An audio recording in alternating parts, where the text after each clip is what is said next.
ንጋቱ በአዋፋት ዜማ ሲበስር፣ ሌቱ በጨረቃ ብርሃን ሲደምቅ፣ ከንጋት እስከ ድቅድቅ ጨለማ እኛ እስራ ላይ ነን። የሥራችን መዳረሻ ግቡም እርሰው በጊዜ ወደ ቤቶ እንዲገቡ ነው። የፋሲካን በዓል ምክንያት በማድረግ በመኖሪያ ቤቶቻችን ላይ ታላቅ የበዓል ቅናሽ አድርገን እየጠበቅነዎት ነው። የመሸጫ ዋጋችንም ከዋጋ ግሽበትና ከዶላር ጭማሪ ጋር አብሮ የማይጨምር ቋሚ የሆነ ቁርጥ ዋጋ በመሆኑ በጊዜ ወስኑ። መኖሪያ ቤቶቻችንም ለኑሮ ምቹ በሆኑና ደህንነታቸው በተጠበቀ ሳር ቤት ቫቲካን ኤምባሲ አጠገብ እንዲሁም በቦሌ ቡልቡላ 93 ማዞሪያ የሚገኙ ናቸው። ሁሉም በየፊናቸው ስኬታማ ውሎ ይውላሉ። ጀንቦሮ ቤታቸው የቤተሰቦቻቸውን ቤት ነው።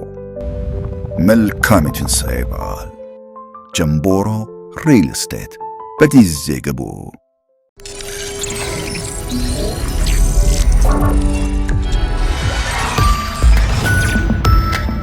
ጤና ይስጥልኝ። ይህ አዋዜ ነው። የዕለቱን ዋና ዋና ጉዳዮች እንመለከታለን። በላይ በቀለ ነኝ።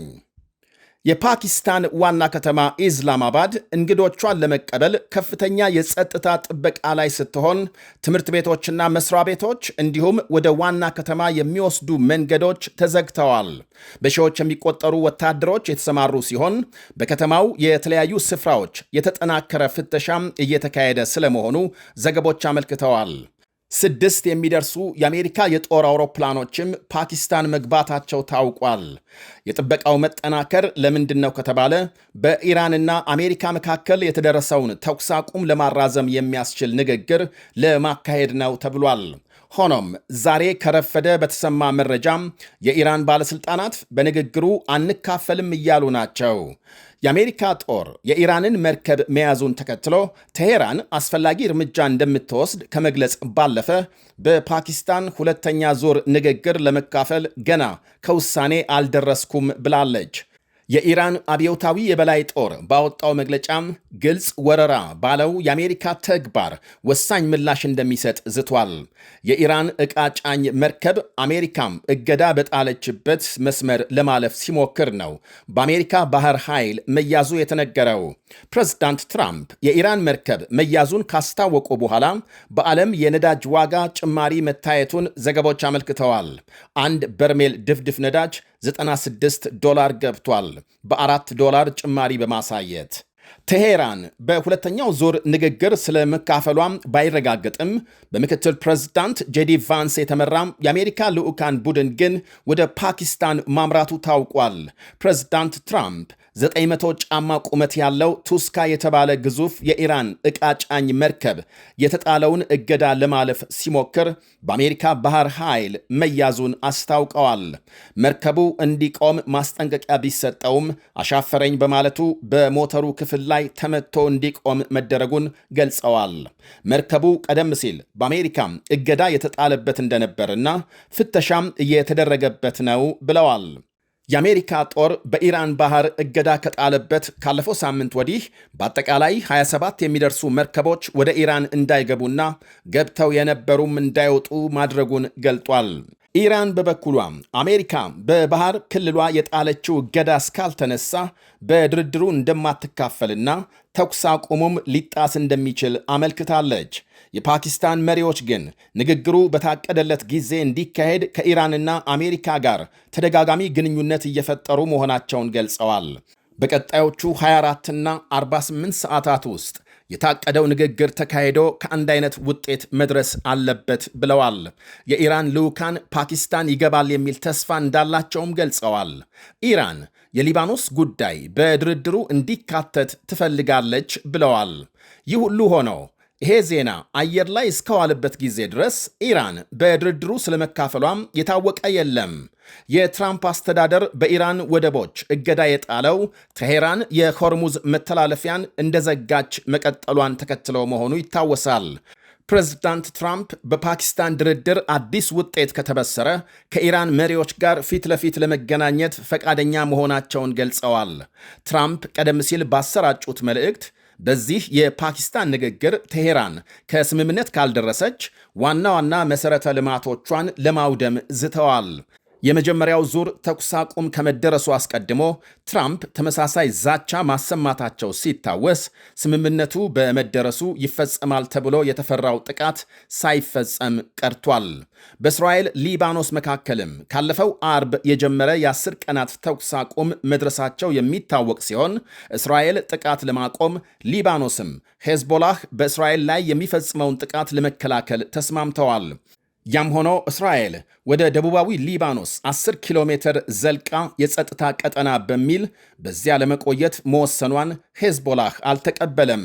ሁለተኛው ዙር የእስራኤል ሊባኖስ ንግግር የፊታችን ሐሙስ በዚያው በዋሽንግተን ዲሲ እንደሚካሄድ ተነግሯል።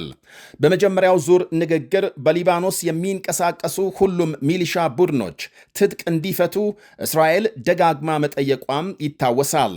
በነገራችን ላይ ሁለቱ አገሮች እስራኤልና ሊባኖስ የዲፕሎማሲ ግንኙነት የላቸውም። ይህ ሁሉ ሆኖ የተኩስ አቁሙ ሙሉ በሙሉ ተግባራዊ አለመሆኑ ሲነገር የእስራኤል ጦር ለምሳሌ ትላንት ሌሊት በደቡባዊ ሊባኖስ የሄዝቦላህ ሮኬት ማስወንጨፊያ ባለው አካባቢ ድብደባ መፈጸሙ ታውቋል። ድብደባው ዛሬ ጠዋትም ቀጥሎ መካሄዱን ዘገቦች አመልክተዋል። በሺዎች የሚቆጠሩ የእስራኤል ወታደሮች ደቡብ ሊባኖስ የሰፈሩ ሲሆን ቤታቸውን ለመልቀቅ ተገደው የነበሩ ነዋሪዎች እንዳይመለሱ በድጋሜ ማስጠንቀቂያም ደርሷቸዋል። የሊባኖስ ፕሬዝዳንት ጆሴፍ ኡን እስራኤል ሙሉ በሙሉ ለቃ እንድትወጣ ቢጠይቁም አሁንም ድረስ የእስራኤል ጦር የሊባኖስን 5% መሬት ተቆጣጥሮ እንደሚገኝ ይነገራል። ፕሬዝዳንቱ በቀጣይ የሚካሄደው የእስራኤል ሊባኖስ ድርድር ከሌሎች ድርድሮች የተለየ እንደሚሆን ገልጸዋል።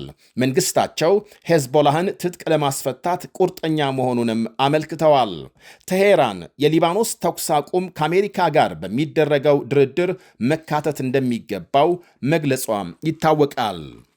ወደ ሌላ መረጃ ስናልፍ ጃፓን ከፍተኛ የመሬት መንቀጥቀጥ አደጋ ይደርሳል በሚል በተጠንቀቅ መቆሟ እየተነገረ ነው።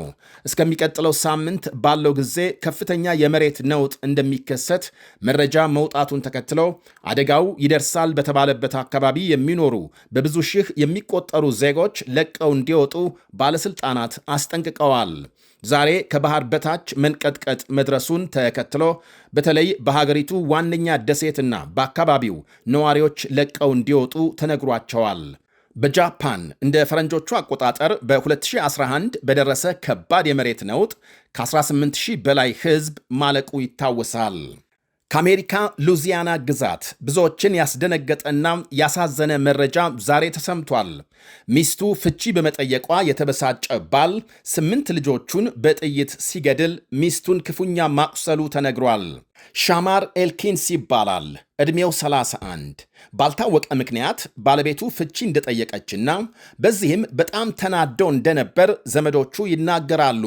በመሃላቸው ከባድ ንትርክ እንደተፈጠረና ከተለያዩ በኋላ ማለትም ከተፋቱ በኋላ ለዛሬ ፍርድ ቤት ቀጠሮ እንደነበራቸው ታውቋል። ከቀጠሮ በፊት 7 የራሱ ልጆችና አንድ ሌላ ሕፃን ተኩሶ ከገደለ በኋላ ባለቤቱንና ሌላ አንዲት ሴት ማቁሰሉን ፖሊስ ገልጧል። ወንጀሉን ከፈጸመ በኋላ በተሰረቀ መኪና ከአካባቢው ሊያመልጥ ሲል በፖሊሶች ክትትል መገደሉን ዘገቦች አመልክተዋል። ከ2 ዓመት በፊት በቺካጎ አንድ ታጣቂ 8 ዘመዶቹን ከገደለ ወዲህ ያሁኑ እጅግ አሰቃቂ ተግባር ነው ብሏል ፖሊስ። ግለሰቡ በሉዚያና የአሜሪካ ብሔራዊ ዘብ የቅኝት ክፍል ባለሙያ ሆኖ ሲሰራ እንደነበርና በ2020 በግል ጉዳይ ከጦሩ መልቀቁን ባለሥልጣናት ገልጸዋል። ከዚህ ቀድሞ 2 የወንጀል ታሪኮች የተገኙበት ሲሆን ሕገወጥ ጦር መሳሪያ በመጠቀም አደንዛዥ ዕፅ ወስዶ በማሽከርከር ወንጀል ተይዞ እንደታሰረ ተመልክቷል። በተያዘው የፈረንጆች ዓመት ብቻም በመላው አሜሪካ 114 የጅምላ ተኩስ ወንጀል መመዝገቡ ይነገራል። ይህ አዋዜ ነው። ንጋቱ በአዕዋፋት ዜማ ሲበስር፣ ሌቱ በጨረቃ ብርሃን ሲደምቅ፣ ከንጋት እስከ ድቅድቅ ጨለማ እኛ እስራ ላይ ነን። የሥራችን መዳረሻ ግቡም እርሰው በጊዜ ወደ ቤቶ እንዲገቡ ነው። የፋሲካን በዓል ምክንያት በማድረግ በመኖሪያ ቤቶቻችን ላይ ታላቅ የበዓል ቅናሽ አድርገን እየጠበቅነዎት ነው። የመሸጫ ዋጋችንም ከዋጋ ግሽበትና ከዶላር ጭማሪ ጋር አብሮ የማይጨምር ቋሚ የሆነ ቁርጥ ዋጋ በመሆኑ በጊዜ ወስኑ። መኖሪያ ቤቶቻችንም ለኑሮ ምቹ በሆኑና ደህንነታቸው በተጠበቀ ሳር ቤት ቫቲካን ኤምባሲ አጠገብ እንዲሁም በቦሌ ቡልቡላ 93 ማዞሪያ የሚገኙ ናቸው። ሁሉም በየፊናቸው ስኬታማ ውለው ይውላሉ። ጀንቦሮ ቤታቸው የቤተሰቦቻቸውን ቤት ነው። መልካም የትንሣኤ በዓል። ጀንቦሮ ሪል ስቴት በጊዜ ግቡ።